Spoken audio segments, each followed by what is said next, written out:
পশ্চিমবঙ্গ তৃণমূল কংগ্রেস মুখপাত্র হিসেবে সুকেন্দু শেখর রায় আমি আপনাদের সামনে আজ দেশের প্রধানমন্ত্রী তিনটি কৃষি আইন প্রত্যাহার নিয়ে যে বক্তব্য রেখেছেন তার পরিপ্রেক্ষিতে প্রথমেই সর্বভারতীয় তৃণমূল কংগ্রেসের সভানেত্রী মাননীয়া মমতা বন্দ্যোপাধ্যায় যে টুইট করেছেন সেটি হয়তো আপনাদের গোচরে এসেছে, এতৎসত্ত্বেও আমি আবার সেটা পড়ে শোনাচ্ছি। মাননীয়া মমতা বন্দ্যোপাধ্যায় টুইট করেছেন, My heartfelt congratulations to every single farmer who fought relentlessly and were not faced by the cruelty with which BJP treated you. This is your victory. My deepest condolences to everyone who lost their loved ones in this fight. Unquote. আমাদের সর্বভারতীয় তৃণমূল কংগ্রেসের জাতীয় সাধারণ সম্পাদক অভিষেক বন্দ্যোপাধ্যায় অনুরূপভাবে tweet করেছেন, and I quote, More power to all our farmers. Their long and arduous struggle, their grit and determination against all adversities has shown BJP India their true place. This is the real power of dissent in our democracy, and I salute each and every farmer for their courage. Unquote. এই দুটো টুইটের মাধ্যমে আমাদের দলের পক্ষ থেকে মাননীয় সভানেত্রী এবং জাতীয় সাধারণ সম্পাদক দলের প্রাথমিক অবস্থান ব্যক্ত করেছেন। আপনারা সকলেই জানেন যে যখন 2020 সালের 20 সেপ্টেম্বর সংসদে এই বিল নিয়ে আসা হয়, এই তিনটি দানবীয় বিল, তখন আমাদের দল তৃণমূল কংগ্রেসের পক্ষ থেকে সংসদের উভয় কক্ষে এই প্রস্তাব আনা হয়, স্ট্যাটুটারি মোশন, যে এই বিলগুলোকে সিলেক্ট কমিটিতে পাঠানো হোক আরও আলাপ আলোচনার জন্য, যাতে বৃহত্তর কৃষক সমাজ তাদের মতামত ব্যক্ত করতে পারেন। কিন্তু দুর্ভাগ্যের বিষয়, প্রায় সমস্ত বিরোধী পক্ষ এ বিষয়ে তাদের এই প্রস্তাব পাশ করার অনুরোধ জানানো সত্ত্বেও এবং ভোটাভুটি দাবি করা সত্ত্বেও কোনো ভোটাভুটি করা হয়নি এবং গায়ের জোরে এই বিলকে পাশ করানোর প্রচেষ্টা যখন হয়, তখন আমাদের দলের পক্ষ থেকে বিশেষত রাজ্যসভায় আমাদের দলনেতা ডেরেক ওব্রায়েন যখন প্রতিবাদ করেন, তাকে চ্যাংদোলা করে মার্শালেরা হাউসের বাইরে পাঠিয়ে দেয়। আমাদের অন্যান্য সাংসদ যেমন দোলা সেন এবং অন্যান্য সাংসদদেরকেও অনুরূপভাবে বের করে দেওয়া হয়। অন্যান্য রাজনৈতিক দল, বিরোধী দল, তারাও এর প্রতিবাদ করেন, তাদেরকেও সংসদ থেকে বহিষ্কার করা হয়। কিন্তু কৃষক সমাজ, যে বিপুল সংখ্যক কৃষক যারা এই আন্দোলন গড়ে তোলেন, সেই 35টি কৃষক সংগঠন কিন্তু অবিলম্বে আন্দোলন শুরু করেন গণতান্ত্রিক পদ্ধতিতে। এবং আপনারা সবাই জানেন, দীর্ঘ সময় ধরে শীত, গ্রীষ্ম, বর্ষাকে উপেক্ষা করে তাদের পরিবারের পরিজনদেরকে নিয়ে, স্ত্রী কন্যাদেরকে, বাচ্চাদেরকে নিয়ে খোলা আকাশের নিচে দিনের পর দিন গণতান্ত্রিক পথে তারা আন্দোলন চালিয়ে গেছেন। তাদের নেতা রাজেশ টিকায়েত আমাদের নেত্রী মমতা বন্দ্যোপাধ্যায়ের সঙ্গে কলকাতায় দেখা করেছেন এবং মমতা বন্দ্যোপাধ্যায় প্রথম ব্যক্তি যিনি এই বিলের প্রতিবাদ করেন। কলকাতাতে সুবিশাল মিছিল বার করা হয় এবং প্রত্যেকটি জেলা সদরে তৃণমূল কংগ্রেসের পক্ষ থেকে কৃষক বিল প্রত্যাহারের দাবিতে আন্দোলন এবং মিছিল করা হয় এবং এই প্রতিক্রিয়া সারা দেশেই পড়ে, সমস্ত জায়গায় কিন্তু এই সরকার অনড় মনোভাব গ্রহণ করে। ইতিমধ্যে এই আন্দোলন চালাতে গিয়ে 700-রও বেশি কৃষক তারা প্রাণ হারিয়েছেন এবং অতি সম্প্রতি লখিমপুর খেড়িতে যে নারকীয় হত্যাকাণ্ড ঘটেছে আপনারা দেখেছেন, যে নিরস্ত্র আন্দোলনকারীদের ওপর চলন্ত গাড়ি ঢুকে গিয়ে তাদেরকে পিষে মারা হয়েছে বেশ কয়েকজনকে, এবং এই গাড়ি চালিয়েছেন একজন কেন্দ্রীয় মন্ত্রীর পুত্র কেন্দ্রীয় মন্ত্রী এখনো বহাল তবিয়তে পদে রয়েছেন। তার ছেলের বিরুদ্ধেও প্রথমে কোনো ব্যবস্থা নেওয়া হয়নি।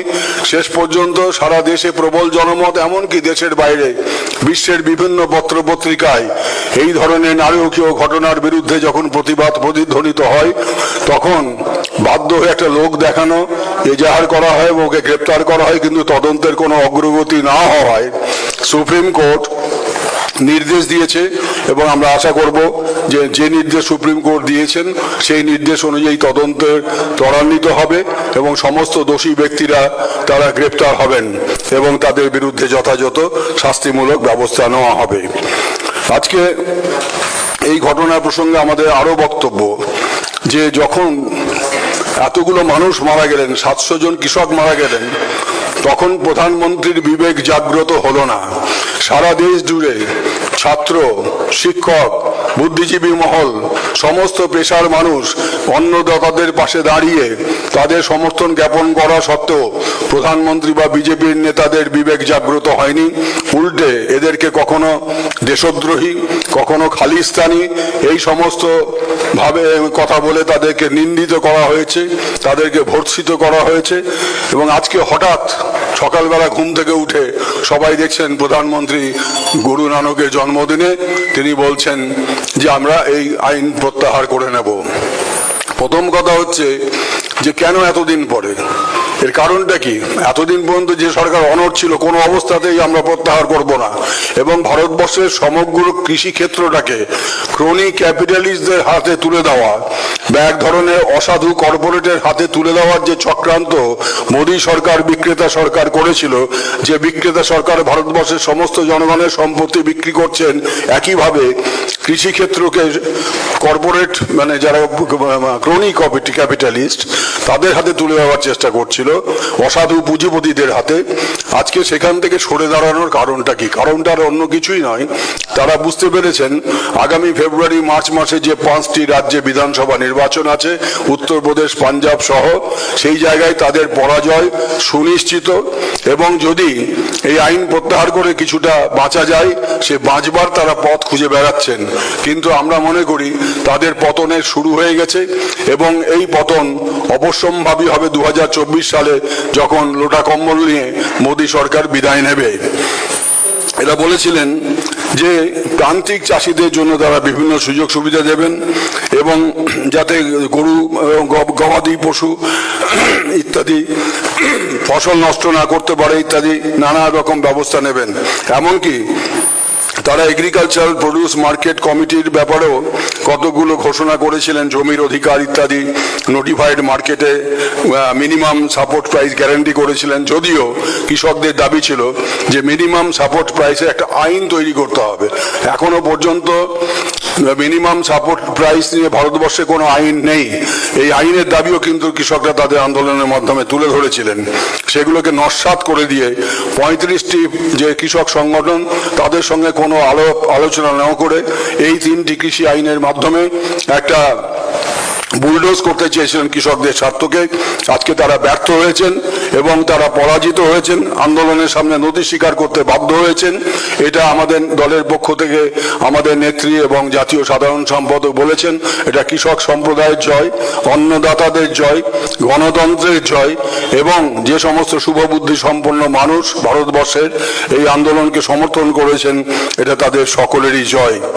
আজকে এই ব্যাপারে আমরা আরেকটু দাবি করি যে এর জন্য শুধুমাত্র নির্বাচনকে লক্ষ্য রেখে এরা প্রত্যাহার করলেন, এটাই একমাত্র বাস্তব হতে পারে না। প্রধানমন্ত্রীকে জনসমক্ষে এর জন্য ক্ষমা চাইতে হবে যে 700 জন কৃষক মারা গেছেন এবং তাদের প্রতি যে দানবীয় ব্যবহার করা হয়েছে, অগণতান্ত্রিক ব্যবহার করা হয়েছে, তার জন্য তাকে প্রকাশ্যে ক্ষমা চাইতে হবে এবং ক্ষতিগ্রস্ত পরিবারদেরকে উপযুক্ত ক্ষতিপূরণ দিতে হবে। Now may I switch over to English? One by one after another. But please listen quietly. Otherwise it is very difficult for me to speak out. Let me start with 2 tweets issued by, first of all, Chairperson of All India Trinamool Congress, Ms. Mamata Banerjee. I quote from her tweet. My heartfelt congratulations to every single farmer who fought relentlessly and were not fazed by the cruelty with which BJP treated you. This is your victory. My deepest condolences to everyone who lost their loved ones in their fight. Unquote. Mr. Abhishek Bandyopadhyay, General Secretary National General Secretary of our party, he has also tweeted, and I quote, "More power to all our farmers. Their long and arduous struggle, their grit and determination against all adversities has shown BJP their true place. This is the real power of dissent in our democracy, and I salute each and every farmer for their courage." Unquote. Gentlemen, ladies and gentlemen, it is the victory of the farmers, as already mentioned by our party leaders, Supremo and General Secretary. Now, PM Modi's announcement right before UP elections is nothing short of poll gimmick. Was he waiting for his right time only to mobilize votes? Otherwise, when protesting farmers were mowed down by a car linked to the union minister at his village in Lakhimpur Kheri, did not even feel the need to spare a single word. However, as the polls are knocking on the door, the Prime Minister got back his wisdom to repeal farm laws. BJP and RSS workers, deputed by the local MPs and MLAs, fanned out in the villages to interact and get feedback from Pradhans on the agrarian issue. Among those flagged were legislative surety for MSP, curtailing the role of open markets, and a fertilizer crunch. These demands were raised by farmers of all castes and economic class, and not just the big farmers. Marginal farmers wondered why the Modi government was reluctant to give a statutory guarantee on the MSP instead of allowing open markets to dictate the price line. Their discomfort was accentuated by other problems, the unseasonal rains that adversely affected the quality of the standing paddy crops and made the yield practically unfit for consumption. The rampaging unclaimed cattle let loose by owners who could not hand them over to the abattoirs once they became unproductive, and lastly an acute fertilizer shortage. The government offered to amend provisions related to the fee structure notified in the Agriculture Produce Market Commodities, in short APMCs, and promised stricter provisions to safeguard farmers' land rights, strengthening of notified markets, and a guarantee on minimum support price. These proposals were rejected by a majority vote of 35 farm organizations. According to us, there are assembly elections in 5 states next year. The BJP will be completely defeated in that election. This decision is based on that fear. Farmers have continued to protest the repealment of agricultural laws in winter-summer monsoon session. The Modi government continued its indescribable atrocities on the farmers, but the farmers did not back down.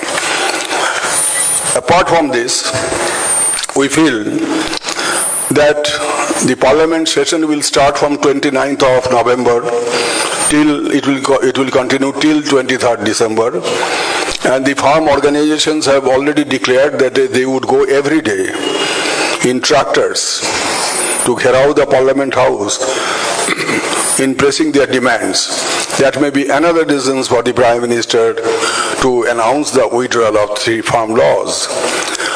We distinctly remembered that Mr. Rajesh Tikayat, the leader of the farming community, he met our leader Ms. Mamta Banerjee, and Trinamool Congress was the first party to raise its voice in both houses of parliament along with other opposition parties, and our MPs were thrown out from the house.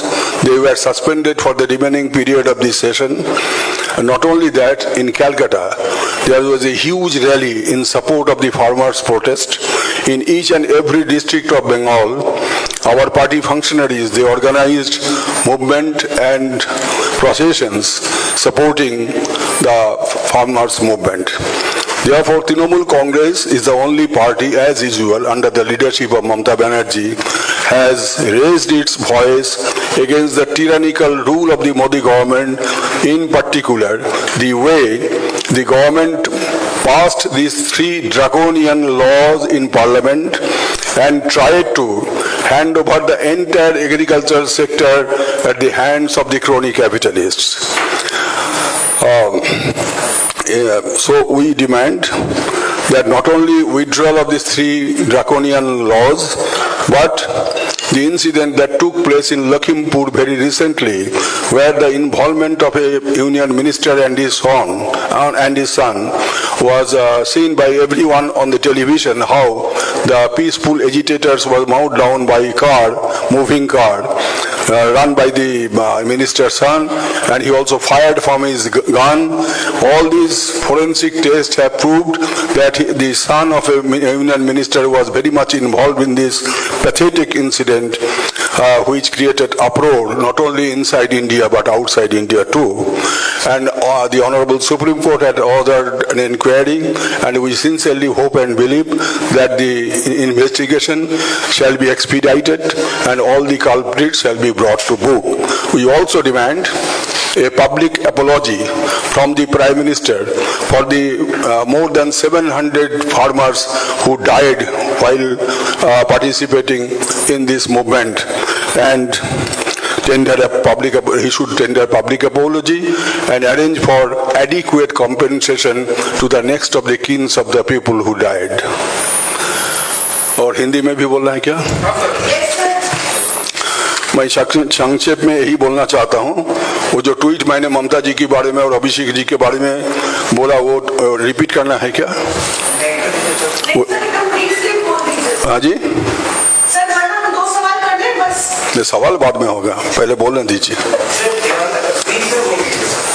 आज सुबह प्रधानमंत्री जी जो ऐलान किया कि 3 कृषि कानून जो कि पार्लियामेंट में पिछले साल 20 सितंबर को पारित किया गया था, उसको वापस लिया जाएगा, ऐसे बोला गया ताकि वो बहुत हमको किसी समाज को, अन्नदाताओं को वो बहुत मदद कर रहे हैं। ऐसा नहीं है, ये उनका मजबूरी है। मजबूरी क्यों है? क्योंकि अगले साल 5 राज्यों में चुनाव होने वाली है और इस 5 राज्यों में हारने वाला है बीजेपी। ये मद्देनजर रखते हुए आज प्रधानमंत्री जी ने ये ऐलान किया है। लेकिन हमारे मांग है, क्योंकि तृणमूल कांग्रेस एक पार्टी है, ममता जी पहले इस किसी कानून के खिलाफ अपनी आवाज उठाई थी और ममता जी के निर्देश पर हमारी पार्टी संसद की दोनों सदनों में अपना इसके खिलाफ विरोध प्रकट किया था और मांग किया था कि इस बिल को सिलेक्ट कमेटी में भेजा जाए। ना तो भेजा गया, बल्कि हमारे जो एमपीज हैं राज्यसभा से, एमपी लोगों को जबरदस्ती सदन से निकाला गया और उनको निलंबित किया गया। उसके बाद भी हमारा आंदोलन जारी था। आपको मालूम है कि कलकत्ता शहर में ममता जी के नेतृत्व में बहुत बड़ा जुलूस निकला था इस फार्म बिल के खिलाफ, और हमारे हर डिस्ट्रिक्ट में, हर जिला हेडक्वार्टर में हमारे कार्यकर्ता उन्होंने जुलूस निकाला था और मोर्चा खुला था। इसके बावजूद भी सारा हिंदुस्तान में इसका असर पड़ा और जो कृषि संगठन जो है, सारे 35 कृषि संगठन, किसान संगठन, 35 किसान संगठनों ने जो मोर्चा खुला था और जो आंदोलन उन्होंने छेड़ा, उस आंदोलन का असर इतना पड़ा कि सारा दुनिया में इसका असर पड़ा। बहुत सारे जगह इस विषय में बहुत चर्चा हुआ और आलोचना भी किया गया सरकार की इस रवैया को, और आखिर में आज ऐसे बता रहे हैं प्रधानमंत्री जी कि उन्होंने बहुत बड़ा दया कर रहे हैं अन्नदाताओं को। नहीं, ये उनका मजबूरी, जैसे कि हमने बताया। दूसरी बात यह है कि 700 किसान ये आंदोलन करते हुए उनका मौत हो गया। तो इसलिए हम चाहते हैं कि प्रधानमंत्री जी सबसे माफी मांगे और जो लोग का मौत हुआ है उस परिवारों को मुआवजा दिया जाए, कॉम्पेंसेशन दिया जाए। और अगले दिन अगर इस तरह एंटी पीपल कोई भी पदक्षेप ये सरकार लेते हैं तो उसके खिलाफ हमारे तृणमूल कांग्रेस का आंदोलन जारी रहेगा। हम लोग किसान भाइयों के साथ, अन्नदाताओं के साथ जैसे जुड़े हुए हैं अगले दिन भी हम जुड़े रहेंगे। धन्यवाद। आप सवाल है प्रथम बांग्लाई এক এক করে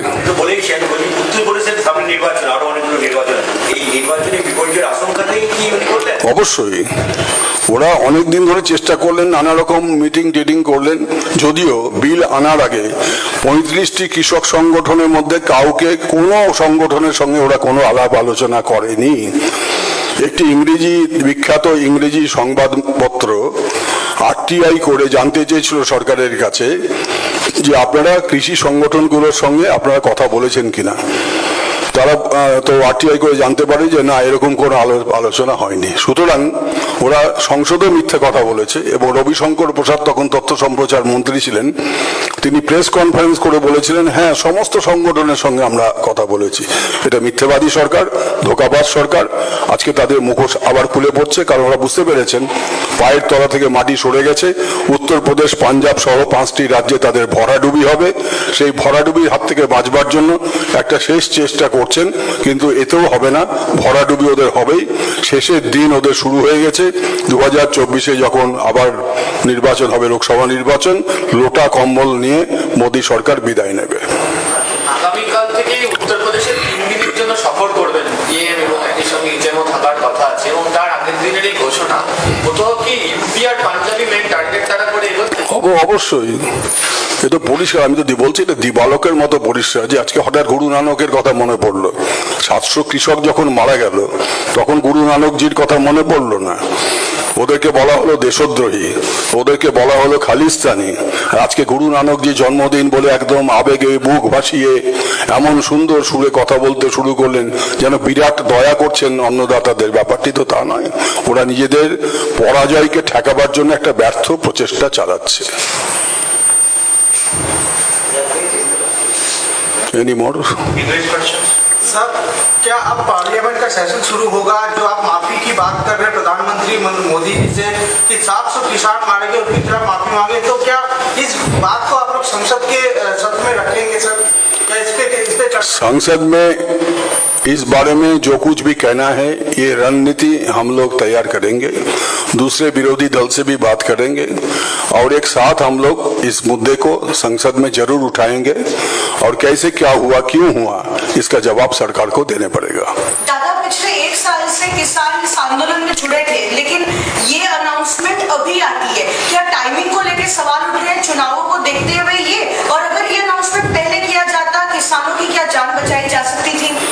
मैंने बोल चुका हूं कि जबकि बहुत सारे विरोधी दल, खास करके तृणमूल कांग्रेस के लोग भी, वो गाजीपुर वगैरह जहां वो लोग आंदोलन कर रहे थे, उनको हम लोग किसी लोगों को जाने नहीं दिया, एक एमपी को जाने नहीं दिया, एक भी पार्टी को जाने नहीं दिया, और 700 लोग का मौत हो गया। एक दिन भी उनको याद नहीं पड़ा कि इस काला कानून को वापस लेना है। आज अचानक इस काला कानून को वापस लेने का जो ऐलान किया गया, इसके पीछे और क्या रवैया हो सकता है, क्या कारण हो सकता है? कारण एक ही है, सामने चुनाव है और चुनाव में तो जीतना है।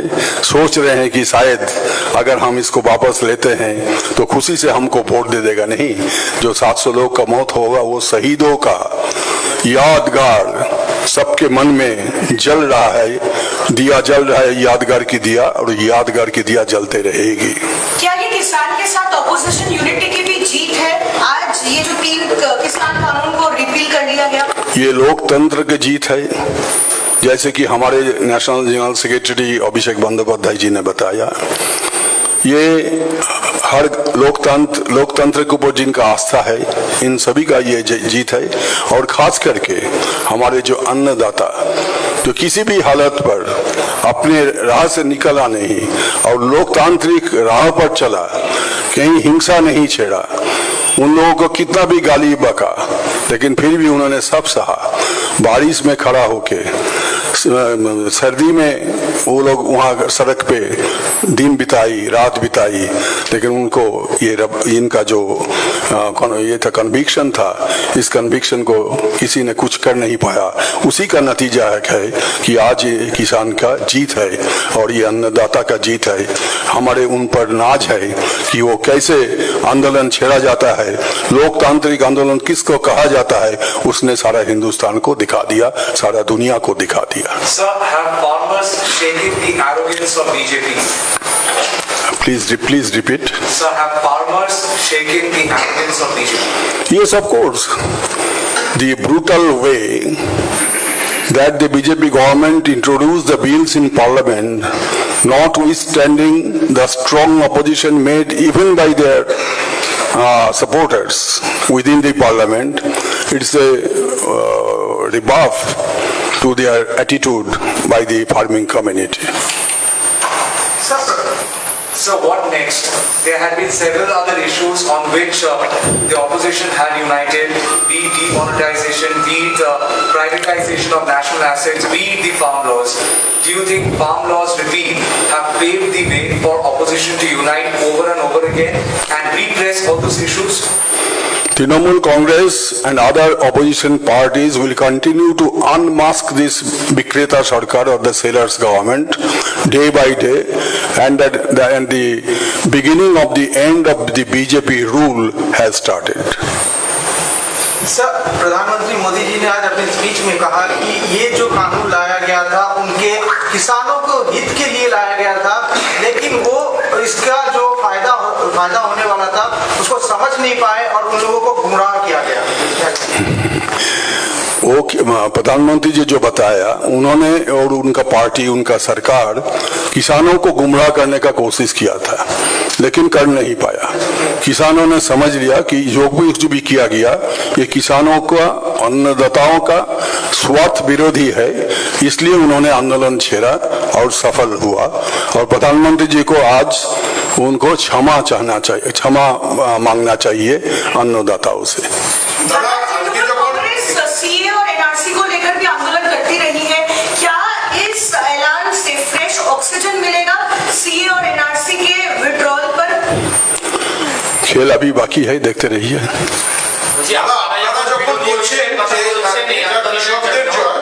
তখন দিল্লিতে কংগ্রেস সাংবাদিক সম্মেলন করে বলছে এটা কংগ্রেসের জয়, এটা তাদের জয়।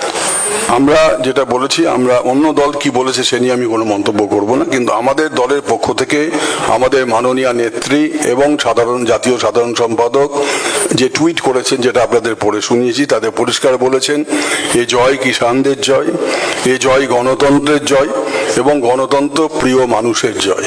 Sir, one last question from my side. The day after the by-election results had come out, fuel prices were brought down by the centre, and ahead of UP and Punjab election, the farm laws have been repealed. You think the central government is actually on the back foot? Yes, of course. That is why there is coordination between the two. There is correlation between the two.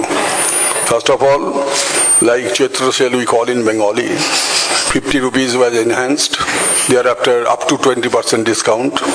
So the petrol price was being increased every day, diesel price was being increased every day, and all on a sudden 10 rupees cut, 5 rupees cut in petrol and diesel respectively. And now the withdrawal of the farm laws. So this government also withdraw from the power in no time.